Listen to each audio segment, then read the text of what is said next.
5장 스포츠와 미디어 계속 강의 이어서 진행하겠습니다. 자, 이번 편에서는 5번 스포츠 저널리즘의 이해부터 설명을 드리겠습니다. 저널리즘이라는 건 말 그대로 정기적인 출판물을 통하여 시사적인 정보와 의견을 대중에게 전달하는 활동을 의미한다고 할 수 있습니다.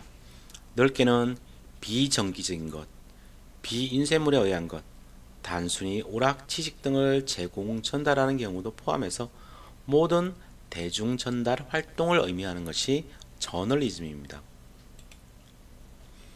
스포츠와 관련된 정보를 전달하는 저널리즘을 특별히 스포츠 저널리즘이라고 합니다. 자, 여러분들 이게 들으시면서 이렇게 이해를 하시라고 제가 천천히 읽어드리고 있습니다. 설명드려야 될 부분이 아니고요. 그냥 이런 개념이 있다, 내용을 아셔야 되기 때문에 이렇게 읽어드리고 있습니다. 이 부분이 좀 중요한데요. 저널리즘에는 여러 종류가 있고요. 그동안 기출문제를 통해서도 몇 번 출제된 적이 있고 올해 나와도 이상하지 않은 부분이 이런 부분이라고 볼 수 있습니다. 먼저 대표적인 것이 옐로우 저널리즘이 있습니다. 그러니까 옐로우라니까 노란색이죠. 그래서 황색 저널리즘이라고 번역하기도 하는데요. 우리가 지금 배우고 있는 이 스포츠 저널리즘과 가장 가까운 것이 바로 이런 옐로우 저널리즘이라고 볼 수 있습니다. 여기 용어가 나와 있지만 옐로우라고 쓰고 어디서는 황색이라고 쓰거든요. 이런 부분들을 같은 개념이라는 것도 알아두시는 게 필요하고요. 주로 내용을 보면 선정적이고 비도덕적인 기사들을 과도하게 취재 보도하는 경향이 있습니다. 대중의 원시적 본능을 자극하고 호기심에 호소해서 흥미본위로 보도하는 저널리즘을 의미합니다. 그래서 특정 선수 혹은 감독의 사생활을 의도적으로 파헤치거나 관계자를 웃음거리로 만드는 등의 기사를 보도하는 관행을 가지고 있습니다. 여기 나와 있는 선정적이라든지 비도덕적, 원시적 본능, 흥미본의, 사생활 이런 내용들이 옐로우 저널리즘의 키워드라고 할 수 있죠. 여기 나와 있는 것들 제가 수업 시간 다 설명을 드렸지만 타이거 우즈죠. 아마 과거 12명이었을 겁니다. 12명의 동시에 여성을 교제하면서 생긴 섹스 스캔들이 있었죠. 이런 내용을 다루는 것이 바로 황색 저널리즘의 대표적인 예라고 할 수 있습니다. 다음은 뉴 저널리즘이 있습니다. 저 기존 저널리즘에 취해왔던 속보성을 빨리 보도한다는 것이죠. 객관성의 관념을 거부하고 소설 작가의 기법을 적용하여 사건과 상황에 대한 표현을 독자에게 실감나게 전달하는 보도입니다. 보통 스토리텔링 그런 기법들을 많이 사용하죠. 즉, 뉴 저널리즘이라는 것은 소설 작가의 기법을 적용한다. 중요한 게 보면 속보성 같은 건 중요하지 않습니다. 여기서 객관성에 대한 어떤 이런 부분도 중요하긴 하지만 그런 관념, 항상 객관적이어야 된다 하는 이런 것들을 벗어나는 것이 바로 뉴 저널리즘이라고 볼 수 있습니다. 그리고 팩 저널리즘이라는 게 있습니다. 취재 방법이나 시각 등이 독창성이 없고 획일적이어서 개성이 없는 보도를 의미합니다. 이 팩이라는 의미가 여러분들 뭐 그런 거 있죠. 뭐뭐 한 팩 이런 거 있죠. 예를 들어서 뭐가 있을까요? 마트 같은 데 가면 무슨 한 팩, 두 팩 이렇게 사잖아요. 묶음으로 사는 것들. 그 내용물들이 다 동일하죠. 그러한 스타일의 저널리즘을 이야기한다고 생각하시면 될 것 같습니다. 그러니 다 비슷비슷하고 독창성이 없고 획일적이라고 볼 수 있죠. 여기 보면 이제 늑대들인데요. 이렇게 실제적으로 다 복사해서 컨트롤 C에서 컨트롤 V해서 이게 붙여넣기를 하는 형태죠. 내용 자체가 거의 동일한 것들을 의미한다고 할 수 있습니다. 다음은 하이에나 저널리즘이 있습니다. 권력이나 정치적인 영향력이 있는 사람에게는 무관심하고 힘이 없는 사람, 영향력을 잃은 사람만을 집중적으로 매도하는 보도를 의미합니다. 제가 수업 시간에 설명드렸듯이 그 가수 조용필이 불렀던 그 뭐죠? 킬리만자로의 표범인가요? 거기 보면 짐승의 썩은 고기만을 찾아다니는 하이에나 이런 게 있죠. 그것처럼 힘이 약하고 죽어 있으니까 먹기가 편하겠죠. 마찬가지로 그러니까 그런 내용들을 이야기한다고 볼 수 있습니다. 여기 보면 뭐 제목도 나와 있는데 장자연, 정준영, 몰카 관음증 이래가지고요. 버닝썬 사태가 불러온 하이에나 저널리즘 이렇게 나와 있죠. 대부분 다 이런 문제에 이런 유명한 연예인들이 이런 문제에 어떤 맞닥뜨리게 되면 힘이 빠지게 되죠. 그렇기 때문에 언론 입장에서는 막 공격하기가 좋습니다. 그리고 일반 대중들은 여기에 큰 관심을 가지게 되죠. 이런 것들을 하이에나 저널리즘이라고 이야기하는 것입니다. 다음은 블랙 저널리즘이라고 있습니다. 공개되지 않은 이면적 사실을 벗기는 저널리즘. 약점을 이용해 비협하거나 보도해서 특정한 이익을 얻는 것이 목표라고 할 수 있습니다. 여러분 일종의 이런 거죠. 블랙박스로 생각해 보시면 될 것 같은데요. 여러분 자동차에 블랙박스가 달려있죠. 그것은 엄밀한 의미로 블랙박스는 아니고요. 처음에 비행기에 달렸던 게 블랙박스인데요. 조종사가 실수를 해서 추락하는 경우들도 있죠. 그럼 블랙박스에 그런 비행 기록들이 다 담겨 있습니다. 왜 블랙박스냐면은 그 조종사가 그 내용물 안에 있는 비행 기록을 조작할 수 없는 그런 내부가 어떤 게 저장되어 있는지 모르는 상태이기 때문에 블랙이라는 용어를 사용해서 블랙박스라고 이야기하는 것이거든요. 그래서 여기 나와 있던 것처럼 블랙 저널리즘이라는 것은 공개되지 않은 이면적 사실을 벗기는 저널리즘이라고 이야기할 수 있습니다. 또한 약점을 이용해서 이익을 얻는 것을 목표로 하는 것이 블랙 저널리즘입니다. 이게 뭐 북한 핵마차 여전히 질주 그래가지고 연 핵탄두 20기 가량 나와 있죠. 어떤 뭐 블랙 저널리즘인데요. 북한 자체에서 하는 블랙 저널리즘이죠. 약간 뭐라 그럴까 위협을 가한다 그럴까요? 뭐 그런 내용들을 담고 있는 것이 바로 블랙 저널리즘이라고 할 수 있습니다. 다음은 정크 저널리즘이 있습니다. 여러분 정크 푸드라고 들어보셨죠?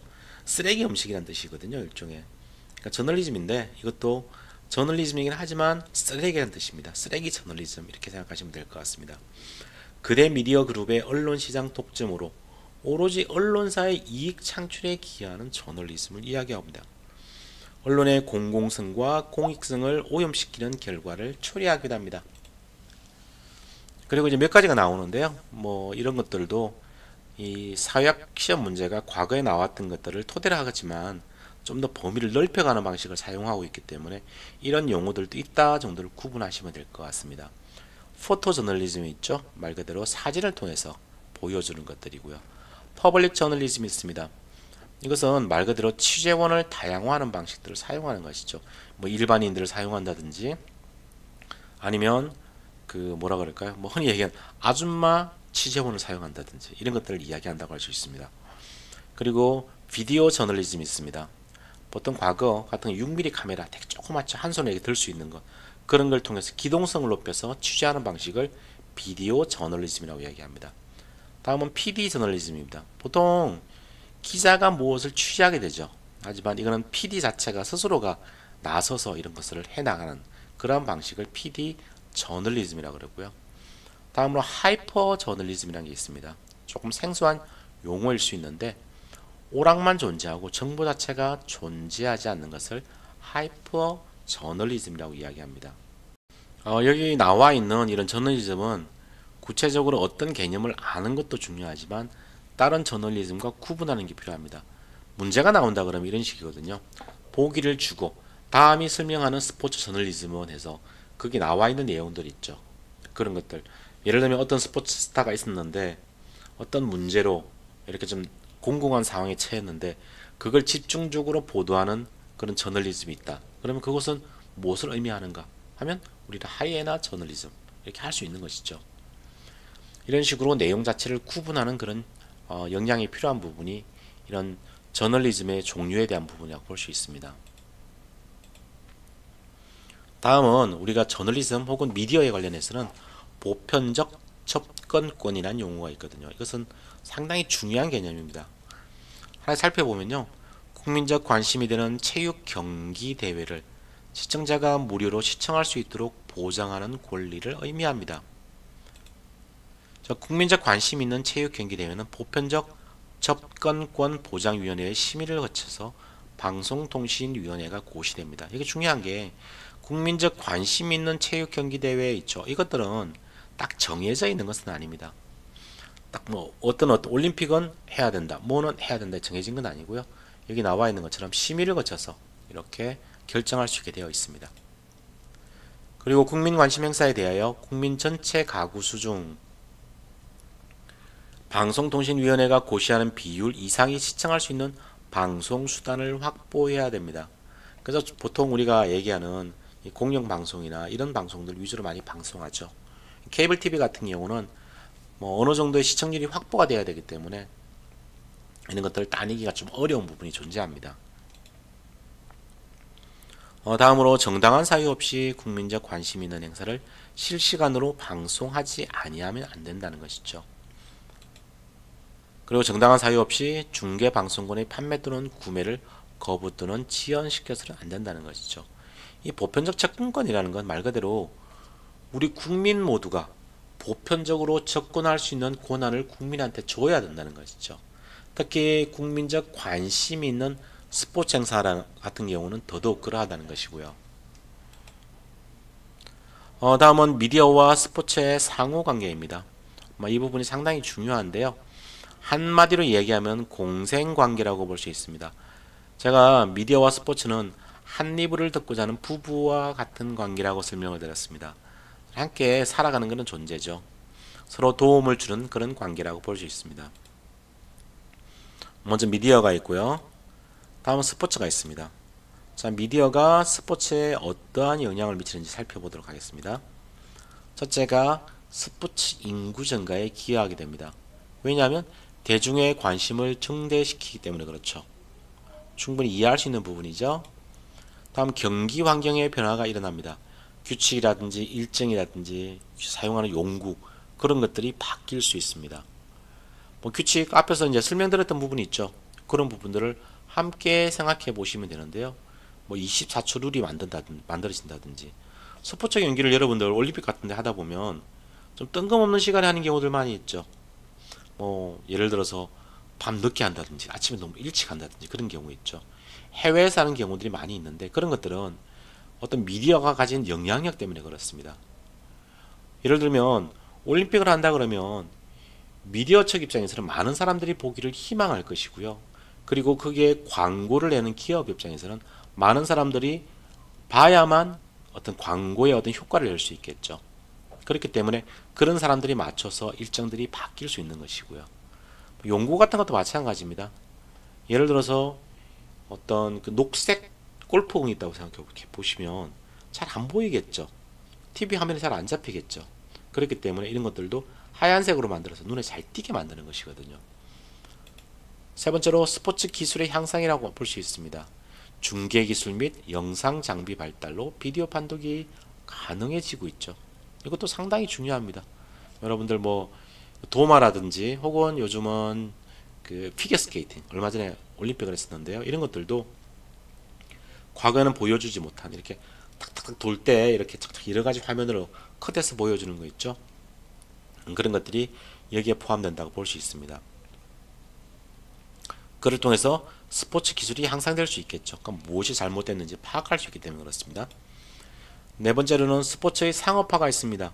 상당히 중요한 부분이죠. 여기는 미디어 수익이 당연히 증대되는 방향으로 가게 되고요. 인기 종목 위주로 편성할 수밖에 없습니다. 돈을 벌어야 되기 때문에 그렇죠. 주로 광고 수익에 의존하게 되는데요. 그리고 성을 상품화하는 방식으로 변하게 되는 것이죠. 이것이 바로 미디어가 스포츠에 미치는 영향이고요. 하나 더 살펴보면 새로운 스포츠 종목을 창출하는 데도 미디어가 영향을 미치게 됩니다. 다음은 스포츠가 미디어에 미치는 영향인데요. 첫째가 미디어의 보급 및 확산에 기여하고요.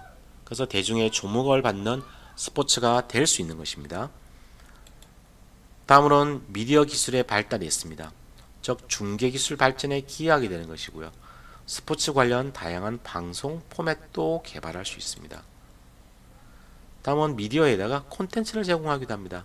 적은 매몰 비용과 높고 안정된 시청률을 보장해주는 게 바로 스포츠의 어떤 콘텐츠라고 볼 수 있죠. 여러분들 TV를 보시면 최근에 이게 뭐죠? 여자들 나와서 공차하는 거. 제가 항상 이런 것들이 기억이 잘 안 납니다. 이게 뭐죠? 그거 골대녀인가요? 골을 넣는 사람들 나와서 연예인들 하는 프로들 있죠. 제가 TV를 잘 안 봐서 여하튼 그런 프로들도 바로 스포츠의 컨텐츠죠. 그걸 어떤 그 미디어에 영향을 주는 부분이고요. 그런 것들은 매몰 비용이라는 건 예를 들어 열심히 돈을 많이 주고 만들었는데 인기가 없으면 그것은 매몰되어 버리죠. 그런 비용 자체가 상당히 적다고 할 수 있죠. 뭐 흔히 좀 속된 말로 평탄은 칠 수 있다는 것이죠. 그리고 네 번째로는 미디어의 이윤 증대에 기여하는 게 스포츠라고 볼 수 있습니다. 메가 이벤트의 중계권료라든지 높은 광고료 책정 등이 여기에 포함되고요. 여러분들은 미디어가 스포츠에 미치는 영향인지 그리고 스포츠가 미디어에 미치는 영향인지 이런 것들을 명확하게 구분하는 것이 필요합니다. 시험 문제는 항상 그런 식으로 나오기 때문에 그렇습니다. 상식적으로 생각해보면 다 알 수 있는 내용인데 실제 지문이 나오면 좀 헷갈릴 수가 있거든요. 그래서 이 화면을 전체적으로 어떤 자주 이렇게 반복해서 학습하시고요. 미디어가 스포츠에 미치는 영향인지 스포츠가 미디어에 미치는 영향인지 지문들 보면요. 미디어가 미디어에 미치는 영향, 스포츠가 스포츠에 미치는 영향 이런 것들도 지문으로 많이 등장하거든요. 그런 부분에 혼란이 없게 하기 위해서는 이런 부분들을 함께 9가지를 암기해 놓으시는 것이 필요합니다. 다음은 8번째로 스포츠 미디어의 윤리입니다. 이 부분부터는 조금 쉬었다가 3편에서 계속 이어서 강의를 진행하도록 하겠습니다. 감사합니다.